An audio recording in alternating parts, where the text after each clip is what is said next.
대구 문화방송은 먼저 사드 문제를 겪고 있는 일본 교토 교가미사키 사드 레이더 기지를 방문해 오늘부터 연속 보도합니다.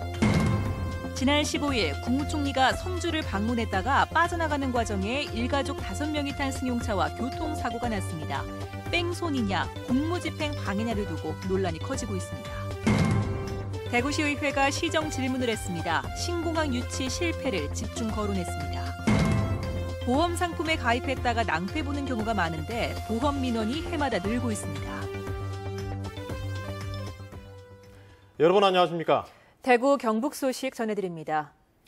사드 배치를 두고 지역 민심이나 본질은 오간데 없이 지역 이기주의로 몰거나 외부 세력 개입이냐 아니냐는 논란이 부각되고 있습니다. 일부 수도권 언론을 중심으로 이 같은 보도가 잇따르고 있는데요. 성주 사드 배치 저지 투쟁위원회는 이 같은 민심 왜곡에 적극 대응하기로 하고 대규모 상경 집회도 갖기로 했습니다. 사드 관련 소식 먼저 한태연 기자가 보도합니다. 성주 사드 배치에 대한 일부 언론의 보도가 지역민들을 더 힘들게 하고 있습니다. 외부 세력의 도움을 받았다고 하거나 심지어 종북 세력의 시위로 몰고 있습니다. 정부의 일방적인 사드 배치 결정에 지역민들이 왜 분노하는지에는 외면하면서 성남 민심을 님비 현상의 사례로 치부하고 있습니다. 이거는 님비 현상도 아닙니다. 대다수의 국민들이 사드 배치를 반대하고 대다수의 국민들이 검증되지 않는 이 사드 배치가 불합리하다는 걸 다 인식하고 거기에 대해 반대하고 있는 상황에서 특히 지난주 황교안 국무총리 방문 당시 물병과 계란 투척을 강하게 부각시키는 일부 언론의 여론몰이에 대해 성주 사드 배치 저지 투쟁위원회는 성주 민심의 본질을 왜곡하고 있다며 단호하게 대응하기로 했습니다. 중앙 언론에서 사실을 왜곡하고 또 여론을 성주에 고립화시키는 그러한 쪽으로 몰아가고 있는 데에서는 정말 심히 개탄스럽고요. 이에 따라 성주 사드 배치 저지 투쟁위원회는 서울 집회와 국회 방문, 온라인 청원 등 정부에 대한 대응을 다각도로 전개하고 있습니다. 불필요한 오해를 사지 않기 위해 언론 창구도 단일화하기로 했습니다. 또 내일과 모레는 사드 관련 국회 대정부 질문 회의장에 성주 주민 40명씩을 방청객으로 참석시켜 대응 방안을 마련하고 국방부 등지에서도 1인 릴레이 시위를 계속할 예정입니다. 또 오는 21일에는 2천여 명이 서울역 광장에서 대규모 집회도 계획하고 있습니다. 한편 미주 한인들이 지난 15일 미국 백악관 홈페이지 청원 사이트인 위더피플에 게시한 한국의 사드 시스템 배치 철회란에 온라인 서명운동을 벌이고 있습니다. MBC 뉴스 한태현입니다. 지난 15일 황교안 국무총리가 성주를 빠져나가는 과정에서 일가족 5명이 탄 승용차와 교통사고가 났습니다. 총리를 태운 차가 도로에 서 있던 주민차와 부딪힌 뒤 그냥 가버렸는데 뺑소니냐, 공무집행 방해냐를 두고 논란이 커지고 있습니다.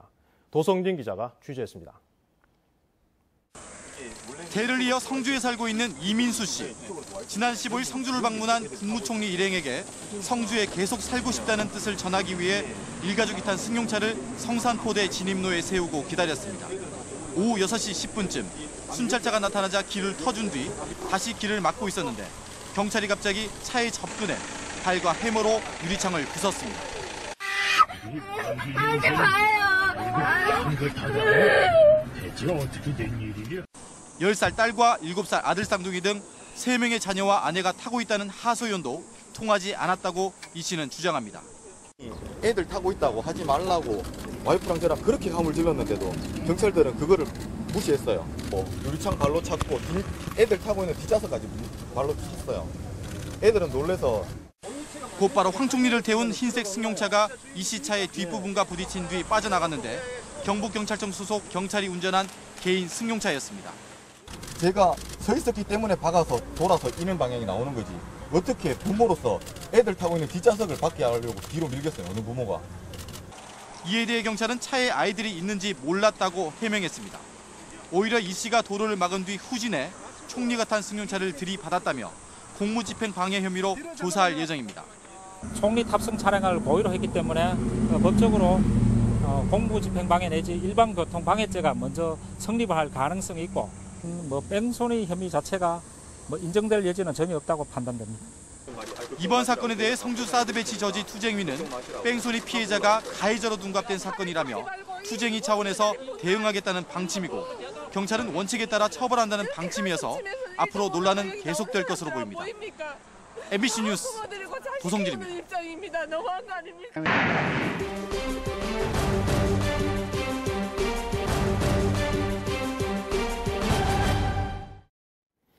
네, 성주 배치가 결정된 사드를 두고 논란과 갈등은 커지고 있는데요. 대구문화방송은 우리보다 먼저 사드 레이더 기지 문제를 겪고 있는 일본 교토의 작은 어촌을 현지 취재해 연속 보도합니다. 오늘은 첫 번째 순서로 일본 교가미사키에는 어떤 문제가 있는지, 주민들이 호소하는 피해는 무엇인지 알아봤습니다. 김철호 기자입니다. 우리로 치면 광역시에 해당하는 교토부. 교토부의 서쪽 끝 해안에 자리 잡은 교가미사키. 경관이 좋기로 유명한 이곳에는 지난 2014년 사드 레이더 기지가 들어섰습니다. 기지 쪽으로 가는 길 곳곳에서 미군 기지에 반대하는 문구들을 마주치게 됩니다. 미군의 사드 레이더 기지가 들어서고 나서 당장 소음이 마을을 뒤덮었습니다. 주민들의 반발이 거세지자 소음기를 새로 부착을 했다곤 하나 현재 소음은 60에서 70데시벨을 넘어서고 있습니다. 발전기가 만들어내는 저주파 소음은 밤이면 더 참기 힘들다고 합니다. もともとここは静かなところだったんだけどね、夏はまだうるさいけどね、夏以外は冬なんか静かなところだったんだけど、それがもうかなりうるさかったね。 주민들을 더욱 불안하게 만드는 것은 눈에 보이지 않는 전자파 피해입니다. 일본 방위성은 지난해 3차례에 걸쳐 레이더가 향하고 있는 교가미사키 앞바다와 인근 마을 등 3곳에 대해 측정을 한 결과 전자파는 전혀 측정되지 않았다고 발표했습니다. 하지만 주민들은 여전히 의구심을 떨치지 못하고 있습니다. その出てきた数値を確かめる術が十分にはないものですから、本当にそれが信頼できるのかどうかということについて不安に思っているということです。だからそこの本当の数値を測ればもう少し高い値になるんですけども、だから周りで全然影響のないところで測ってそういう数値を出して安全だと言ってるわけですね. 평화롭고 아름다웠던 교가미사키는 미군 기지가 들어선 뒤 정부와 주민들 사이의 신뢰가 깨진 채 불안과 반목이 커지고 있습니다. MBC 뉴스 김철우입니다. 김관영 경상북도지사는 오늘 오전 성주군청을 찾아 김한권 성주군수를 비롯해 사드 배치 저지 투쟁위원회 관계자들을 만났습니다. 김 지사는 이 자리에서 성주 국민들의 고통과 아픔을 위로하고 사드 배치와 관련한 앞으로의 일정과 대책 등을 논의한 것으로 알려졌습니다. 사드 성주 배치 반대 집회와 관련해 지난 15일 성주 지역 24개 초중고등학교 학생 약 3,000명 가운데 결석이나 조퇴를 한 학생은 827명으로 집계됐습니다. 오늘은 24개 학교 가운데 결석이나 조퇴를 한 학생은 없는 것으로 집계됐는데 오는 22일과 25일 학교별로 여름방학에 들어갑니다. 영남권 신공항 백지화 후폭풍이 여전히 가라앉지 않고 있습니다. 오늘 열렸던 대구시의회 시정질의에서 시의회는 신공항과 관련한 대구시의 무능과 무대책을 집중 성토했습니다. 금교신 기자가 시정질의 내용을 요약했습니다. 대구시의회 김창은 의원은 시정질의에서 영남권 신공항 백지화는 대구시의회를 포함한 지역 정치권과 경제계의 노력이 부족했기 때문이라면서 자성을 촉구했습니다. 특히 대구시는 5개 시도지사 합의사항 준수에만 매달려 무전략과 무정보, 무대응으로 일관했다며 질타했습니다.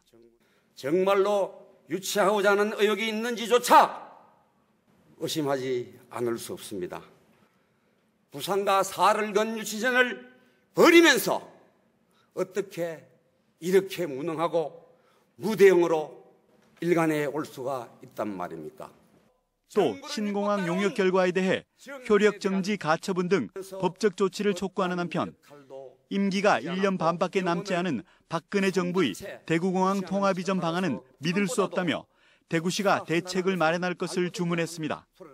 답변에 나선 권영진 시장은 정부가 스스로를 부정하는 용역 결과를 내놓은 것에 배신감을 느낀다면서도 대구시는 최선을 다했다고 밝혔습니다. 부산이 무슨 짓을 하든지 간에 우리는 원칙과 정도를 지키는 것이 옳다고 생각했습니다. 최재훈 의원은 갈등을 빚고 있는 소규모 학교 통폐합과 관련해 대구시 교육청이 의견 수렴은 고사하고 통폐합 대상 학교 사전 예고제조차 지키지 않았다면서 비판의 목소리를 높였습니다. 각종 예산을 지원하다가 이제 와서 학생 수가 줄어들 것 같으니 인근의 학교와 이전 통합한다고 하는 것은 대구교육청의 정책에 원칙과 일관성이 없다고 보여집니다. 최광교 의원은 803을 운행하는 시내버스 801번의 노선과 배차 간격을 조정해 이용객의 편의를 높이고 관광객 유치에도 도움을 줘야 한다면서 대책 수립을 촉구했습니다. MBC 뉴스 금교신입니다. 경북의 고용률은 높아지고 실업률은 낮아져 경상북도의 일자리 정책이 나름의 성과를 내고 있는 것으로 나타났습니다. 하지만 양적 중심의 일자리 정책에는 변화가 필요하다는 지적입니다. 이정희 기자입니다. 계면 활성제가 없는 천연 비누 업체를 창업해 해외 수출 시장까지 뚫은 청년 CEO 김성재 대표. 사업이라는 건 전체 그림을 봤을 때 큰 경영으로 들어가야 돼요. 근데 저희도 창업 초기에는 거기에 대한 미흡한 점이 많았었고요. 경영난도 저희가 실제로 겪었었고요. 청년 창업지원센터의 자금 지원과 유통, 마케팅 지원이 큰 도움이 됐습니다. 사업 계획서라든지 판로라든지 네트워킹이나 이런 체계적인 준비가 안 된 상태에서 한번 해보자, 남들 하니까 하는 그런 마인드도 없지 않아 있는 것 같습니다. 그런 부분에서 저희가 준비를 할 수 있도록. 김천혁신도시 12개 공공기관, 도 출자 출연 기관에는 강화된 지역인재 채용 할당제를 통해 상반기 280명이 취업했습니다. 전통시장 청년 상인 육성과 농업 분야 청년 창업도 성과를 보이고 있습니다. 중견기업의 취업 환경들이 상당히 어려운 것이 사실입니다. 청년 창업, 그리고 사회적 경제 활성화, 그리고 지역에 와 있는 대표적인 공공기관이 일자리 지표인 경북의 고용률은 1월 59.6%에서 지난달 63.7%로 높아졌습니다. 제주도에 이어 전국에서 두 번째로 높습니다. 자연스럽게 청년 고용률도 올라갔습니다. 반면 실업률은 1월 3.1%에서 지난달 2.7%로 전국 최저 수준을 나타냈고 청년 실업률 역시 크게 개선됐습니다. 경상북도가 주력하고 있는 일자리 사업이 나름의 성과를 내고 있는 것으로 풀이됩니다. 국가 경제가 전체적으로 어려운 상황에서 양적 일자리 창출에는 한계가 있습니다. 이 때문에 일자리 정책의 새로운 패러다임이 필요합니다. 대기업 경제와 차별되는 사회적 가치를 추구하는 공동체 경제, 즉 사회적 경제를 통한 서민 일자리 창출에 경상북도가 적극 나서야 한다는 지적이 나오고 있습니다. MBC 뉴스 이정희입니다. 한국감정원이 최근 수도권과 지방의 공인중개사 각각 1,200명씩을 대상으로 조사했더니 하반기 주택가격이 상반기와 비슷할 것이라고 답한 사람이 수도권은 54.4%, 지방은 55.9%로 모두 절반 이상이었습니다. 그러나 보합 의견을 빼면 수도권은 가격이 오를 것이다가 38.3%, 지방은 가격이 내릴 것이다가 33.3%로 의견이 다르게 나타났습니다. 보험 가입할 때 약관을 꼼꼼히 살피지 않았다가 낭패를 보는 경우가 많습니다. 금융감독원에 접수되는 보험 민원도 해마다 늘어나고 있습니다. 권윤수 기자가 취재했습니다. 이종호 씨는 5년 전 한 달에 130만 원씩 내는 변액보험에 가입했는데 만기가 된 부분에 환급금을 정산하던 중 깜짝 놀랐습니다. 총 8천만 원가량을 납입했는데 납입금의 70% 이상을 채권과 주식에 투자하는 상품이어서 1,700만 원의 손실이 났기 때문입니다. 이렇게 손해가 막심한데도 설계사 수당이나 운영비 명목의 사업비는 다달이 23만 원씩 1,300만 원가량을 떼어간 사실을 알고 더 화가 났습니다. 제가 너무 억울하고 원금을 5년 동안 원금 넣는 것만 해도 아까운데 이자에 아까운데 그나마 또 1,700만 원 마이너스 나니까 사업비가 이만큼 나간 줄은 전혀 몰랐습니다. 제대로 된 설명이 없는 보험의 불완전 상품과 관련한 민원은 해마다 늘고 있습니다. 금융감독원 대구지원에 따르면 올해 상반기에만 지난해보다 17% 늘어난 1,900여 건의 민원이 접수됐는데 이 가운데 64%가 보험 상품 관련입니다. 또 보험 민원 가운데서도 40%가 불완전 판매에 관한 것입니다. 금융감독원은 보험사가 이런 민원에 대응하기 위해 자필 서명을 받고 있고 전화 녹취 자료까지 남기고 있다면서 보험 가입 전에 소비자가 꼼꼼하게 따지는 것이 최선이라고 설명합니다. 특히 변액보험은 원금 손실이 발생할 수도 있는 투자 상품이므로 상품 설명서, 약관 등을 꼼꼼히 읽고 가입하시기 바랍니다. 금감원은 약관을 다 읽지 못하더라도 설명서만이라도 정독하는 게 좋다고 조언했습니다. MBC 뉴스 권윤수입니다. 새누리당 대구 수성울의 주호영 의원은 오늘 국회에서 기자회견을 열고 새누리당은 청년들의 불안과 절망을 함께 고민하고 해결하는 노력을 기울여야 하고 당 지도부는 더 젊어져야 한다면서 당대표 출마의 변을 밝혔습니다. 경북지방경찰청 지능범죄수사대는 지난 2014년 11월 영천시청 공무원 B씨로부터 인사청탁과 함께 현금 2천만 원을 받은 김영석 영천시장의 친척 69살 A씨를 제3자 뇌물취득 혐의로 구속했습니다. 앞서 B씨는 2014년 9월 자재 납품업체 관계자로부터 승진이 필요하다며 현금 2천만 원을 받은 혐의로 구속됐습니다. 경북교육청은 모 중고등학교에서 기숙사 생활을 하던 중학생과 고등학생 2명이 잇따라 스스로 목숨을 끊으려 한 것으로 드러나 조사에 나섰습니다. 지난 6일 중학생인 A양은 기숙사방에서 교사에게 모욕을 당했다며 유서 형식의 메모를 남기고 목숨을 끊으려다 다른 학생에게 발견됐고 지난달에도 기숙사 생활을 하던 고등학생 B양이 같은 시도를 한 것으로 알려졌습니다.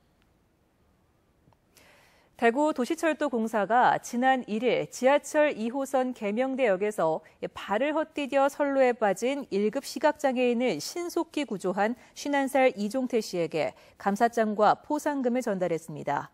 도시철도공사에 따르면 이 씨는 가장 먼저 다가가 장애인의 두 팔을 들어 올려 승강장 안으로 구조했습니다.